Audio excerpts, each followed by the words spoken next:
구독을 통해 매주 새로운 내용을 받아보세요. 위 종목들은 우리 시장이 대세 상승의 흐름 속으로 나아갈 적에 상승세의 가장 중심부에 놓일 수 있는 종목으로 다른 어떤 종목보다 관심을 갖고 지켜봐야 할 종목군이다. 유동성장세에서 전체 지수의 상승세를 이끌어 나아갈 중심 종목들.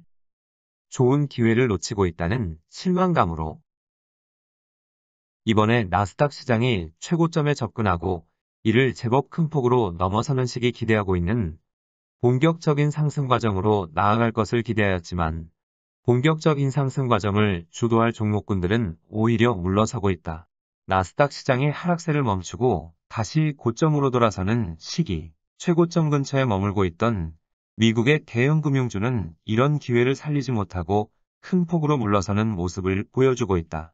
좋은 기회를 놓치고 있는 상황에서 기술주의 강세가 돋보인데 따른 실망감이 쏟아져 나와 미국의 대형 금융주들이 크게 밀려나게 하고 있는 것이다. 지난주는 금리 인상과 관련하여 기존의 흐름과는 다른 변화가 나타났다.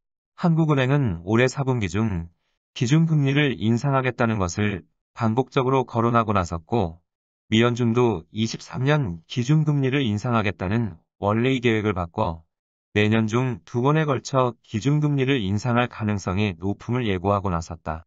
현재 진행하고 있는 유동성장세의 흐름은 미연준이 기준금리를 인상하는 시점과 맞물려 상승세를 모두 마감하는 하락 과정이 나타날 것이라는 점은 이미 여러 차례 알려드리고 있다. 미연준의 기준금리 인상을 유동성장세의 마감으로 받아들여야 하는 것이다. 내년에 2차례 정도 기준금리의 인상 가능성이 높다고 하면 시기는 내년 6월에 단행할 가능성이 높고 늦어도 내년 9월 FOMC에서 기준금리 인상을 단행할 가능성이 높다. 그런데 미연준이 기준금리를 인상하려면 먼저 기준금리를 인상할 수 있는 여건이 형성되어져야만 한다. 미연준이 기준금리를 인상하게 되면 유동성장세를 만들어 나아가는 상승 과정이 모두 마감할 수밖에 없는 이유가 있다. 중금리 인상이 단순히 일회성의 금리 인상에 그치지 않고 한 해 적어도 3에서 4차례 1년에 그치는 것이 아니라 적어도 3년 길면 5년 이상 지속적으로 기준금리를 인상할 가능성이 높기 때문이다. 그런데 세계 경제가 일시적인 경기 회복세를 벗어나지 못하고 있는 가운데 기준금리를 지속적으로 인상하게 되면 침체 국면이 가속화되면서 연속적인 금리 인상은 현실적으로 불가능하다. 미연준이 기준금리를 인상한다는 것은 경기 상황이 본격적인 회복세로 전환되었다고 자신감을 갖게 되었다고 볼 수 있다. 그런데 현재의 시점 세계 경제는 비교적 뚜렷한 회복세를 보여주고 있지만 본격적인 회복세로 전환된 상태는 아니다. 현재의 위치에서 세계 경제가 본격적인 회복세로 전환되었다면 굳이 내년까지 기다릴 필요 없이 지난주 FOMC에서 전격적으로 기준금리를 단행하였을 것이다. 작년 3월 이후 세계 주식시장의 지속적인 강세 흐름이 경기 회복에 큰 힘을 실어주어 현재 세계 경제는 물가 상승에 대한 압박이 상당할 정도로 회복세를 보여주고 있지만 일시적인 회복세에 불과하다. 주식시장의 상승세가 멈추고 하락세가 지속되면 다시 침체 국면의 모습을 드러내게 되는 것이다.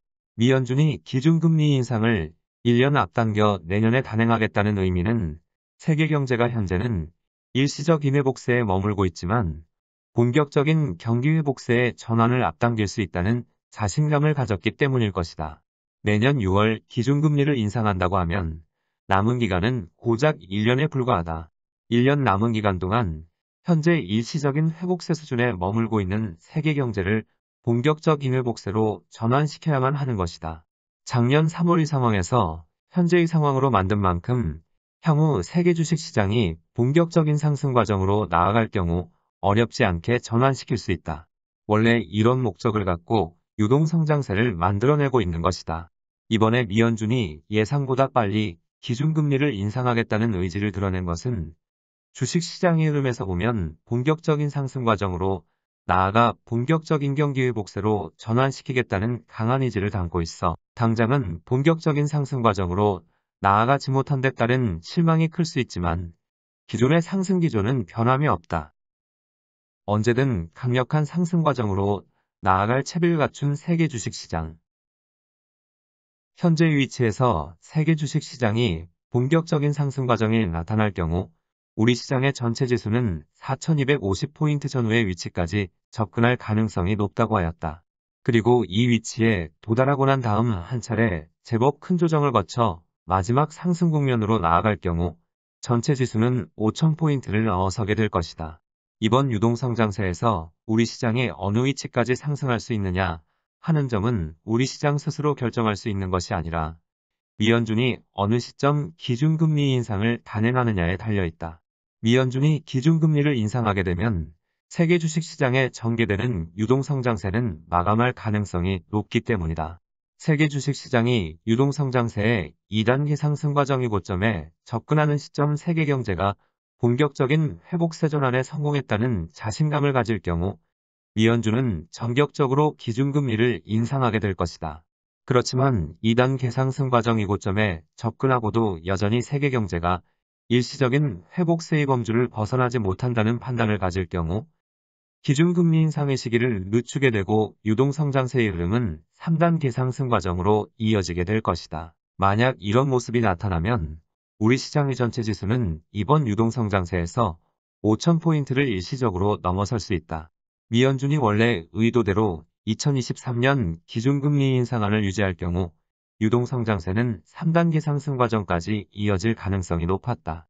그런데 내년에 기준금리의 인상 가능성이 높아짐에 따라 진행 속도가 현재와 같이 더딘 행보로 이어질 2단계 상승 과정의 고점인 4250포인트 전후 위치에서 유동성장세가 마감할 가능성이 대두되고 있다. 물론 본격적인 상승 과정 이후 진행 속도가 상당히 빠르게 전개될 경우 내년 6월 전후에 3단계 상승 과정 이 고점에 도달할 수 있다. 따라서 단순히 내년에 미 연준이 기준금리를 인상한다고 하여 유동성장세가 2단계 상승 과정에서 멈출 것이라 할 수는 없을 것이다. 유동성장세의 상승 과정이 어느 위치에서 마감할 것인지는 미 연준의 기준금리의 인상 시기와 유동성장세의 진행 속도에 달려있는 것이다. 현재 우리 시장을 비롯한 세계 중요 국가들은 앞서의 준비 과정에서 전체 시장을 강력한 상승세로 유도할 수 있는 모든 준비를 갖추었다. 세계 금융주의 흐름을 이끌어 나아갈 미국의 대형 금융주와 세계 자동차 관련주의 흐름을 이끌어 나아갈 수 있는 일본의 토요타를 중심으로 하는 자동차 관련주들이 상승세를 주도하겠다는 의지는 이미 드러낸 상태이다. 최근 좋은 기회를 놓침으로 금융주에게서 실망 매물이 쏟아져 큰 폭으로 밀려나고 있지만 본격적인 상승 과정으로 나아갈 준비된 상승 구도는 흔들림이 없는 상태이다. 강력한 집단적인 상승세로 이끌 수 있는 시장 지배력. 작년 1월 포트를 구성할 적부터 향후 우리 시장을 비롯한 세계 주식 시장의 흐름에서는 강력한 유동성장세의 발생을 알려드리고 있고 해당 흐름을 이끌어 나아가는 종목으로 경기 관련주는 삼성전자와 현대자동차를 지목하여 드렸다. 그리고 금융주의 흐름을 이끌어 나아가는 종목으로는 KB금융지주와 미래에셋증권 두 종목을 알려드렸다. 세계 주식시장의 흐름에 강력한 유동성장세를 만들어내겠다는 의지는 2016년 2월 처음으로 모습을 드러냈고 2018년 2월 미중 무역전쟁으로 이런 의지가 한 차례 꺾인 적은 있었지만 2020년 1월에 다시 강한 상승 의지를 드러낸 바 있다. 이런 상승 의지를 되살림으로 작년 1월 위에 4종목을 유동성장세의 흐름을 이끌 종목으로 지목하여 드린 바 있다. 그리고 작년 3월에 발생한 코로나19 사태로 인하여 다시 한번 상승 의지가 꺾일 수 있는 큰 위기가 발생하였음에도 이후 아주 놀라운 회복세를 보여주면서 지난 1월에는 의지를 실천할 수 있는 유동성장세의 1단계 상승 과정을 대단히 만족스러운 모습으로 완성하였다.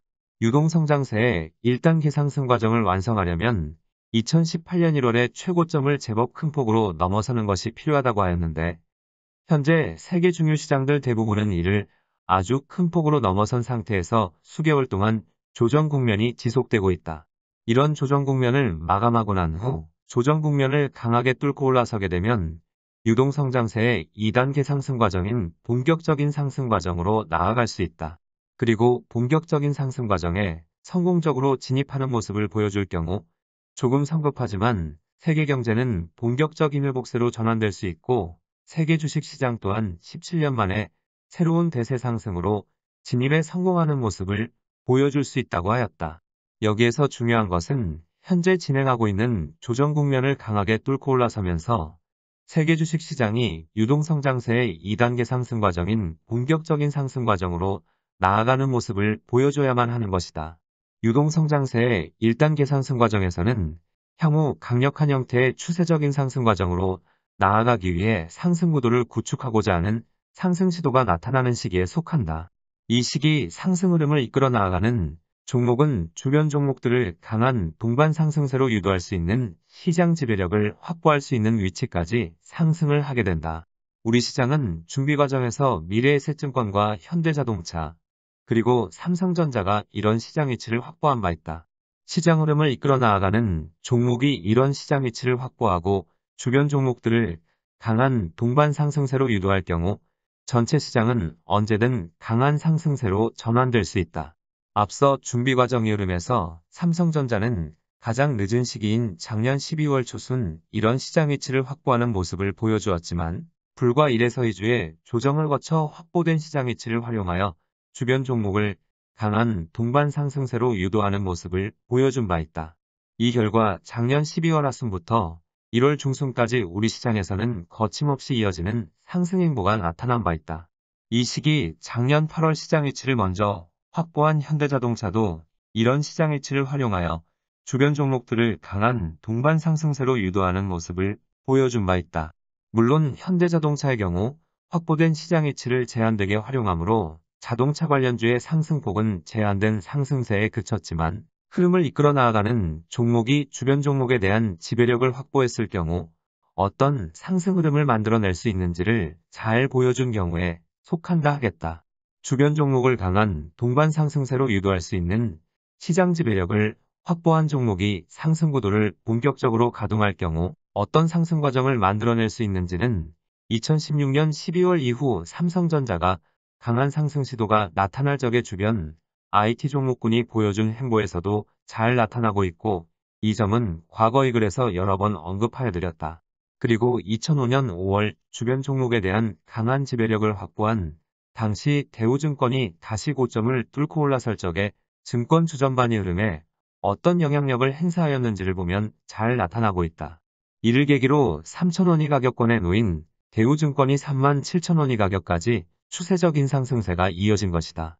그리고 전체 시장의 흐름을 이끌어 나아가지는 못하였지만 조선업종을 이끌어 나아가는 시장 위치를 확보한 현대미포가 강력한 추세적인 상승 의지를 드러낸 것은 2003년 11월이다. 이런 의지를 드러내고 난 다음 현대미포는 당시 자본금이 1,000억에 불과함에도 이후 9개월이 긴 조정을 거쳤다. 긴 조정 국면에서도 현대미포의 추세적인 상승 의지는 전혀 흔들림이 없었고 긴 조정 국면을 뚫고 올라설 적에 현대중공업과 대우조선, 삼성중공업 종목이 강한 동반 상승세로 이어지면서 조선업종이 큰 세를 구축하여 이들 종목군들은 이후 장기 추세적인 상승 과정으로 이어진 바 있다. 이번에 본격적인 상승 과정을 이끌어 나아갈 종목들은 현재 진행하고 있는 유동성장세뿐만 아니라 유동성장세를 마감하고 난 후 다음 차례로 발생하는 실적 장세의 흐름에서도 상승세의 가장 중심부에 놓일 수 있는 종목이다.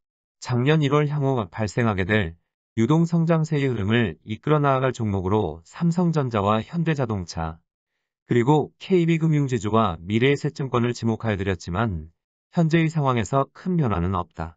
작년 2월 이후 코로나19 사태로 시장에서 충격적인 폭락 과정이 나타나고 이후 크고 작은 변화 가운데 시장 흐름에 굴곡이 많았었지만 시장 흐름의 큰 틀은 쉽게 변하지 않은 것이다. 다만 작년 12월 가장 늦게 주변 종목에 대한 지배력을 확보한 삼성전자가 짧은 조정을 거쳐 이후 확보한 지배력으로 주변 종목을 강한 동반 상승세로 유도하면서 불필요한 상승 시도가 나타난 바 있다. 본격적인 상승 과정에 사용되어져야만 상승 에너지를 준비 과정 이후 반기에 쏟아붓는 모습이 나타난 것이다. 본격적인 상승 과정에 삼성전자를 중심으로 하는 상승 에너지를 필요로 하지 않은 행보를 보여준 것이다. 오래전부터 경기 관련주의 흐름을 이끌어 나아갈 종목으로 삼성전자와 현대자동차를 지목하였지만 이들 종목군은 같은 흐름에서 같이 상승세를 주도할 수는 없고 어느 한 종목이 상승세의 전면에 나서게 되면 다른 한 종목은 시장 이중심부에서 멀어질 수 있다고 하였다. 본격적인 상승 과정에서는 삼성전자보다는 현대자동차가 경기 관련주의 흐름을 이끌어 나아갈 것임을 보여주고 있는 것이다. 이 점은 이번 조정 국면에서 세계 자동차 관련주의 흐름을 이끌어 나아갈 수 있는 지배력을 갖고 있는 일본의 토요타 자동차가 강한 추세적인 상승 의지를 보여주고 있는 것에서 잘 나타나고 있다. 현대자동차를 중심으로 하는 자동차 관련주는 금융주와 마찬가지로 과거 10년간 상승 흐름에서 철저하게 소외된 종목군을 대표하는 종목들이다. 조선과 철강, 유화, 건설, 통신 등을 비롯한 과거 10년간 상승 흐름에서 철저하게 소외된 종목 가운데 향후 본격적인 경기 회복세에 의해 실적 호전이 두드러지게 나타날 종목군들이 모두 동일한 흐름에 속하고 자동차 관련주가 해당 흐름에서 가장 중심에 놓여 있는 종목이다. 그리고 우리 시장의 금융주의 경우 작년 8월 미래에셋증권이 대형 증권주에 대한 강한 지배력을 확보하였지만 KB금융지주는 현재까지 이런 시장 위치를 확보하지 못하고 있다. KB금융지주가 주변 종목을 강한 동반 상승세로 유도할 수 있으려면 77,000원의 가격까지는 접근해야만 한다. 아직은 이런 시장 위치를 확보하고 있지는 못하지만 작년 12월 삼성전자가 뒤늦게 지배력을 확보하고 불과 2주의 조정을 거쳐 확보된 지배력으로 IT 종목군을 강한 집단적인 상승세로 유도한 바 있다. KB금융지주도 빠른 시점 이런 시장 위치로 접근하여 짧은 조정을 거쳐 금융주 전체를 집단적인 상승세로 유도할 수 있다. 좋은 기회를 살리지 못한 상태에서 IT 종목군이 강세가 금융주는 큰 폭으로 밀려나게 하지만 상승의 틀은 그렇게 쉽게 변하는 것이 아닌 만큼 현재의 어려운 과정을 잘 이겨내야겠다.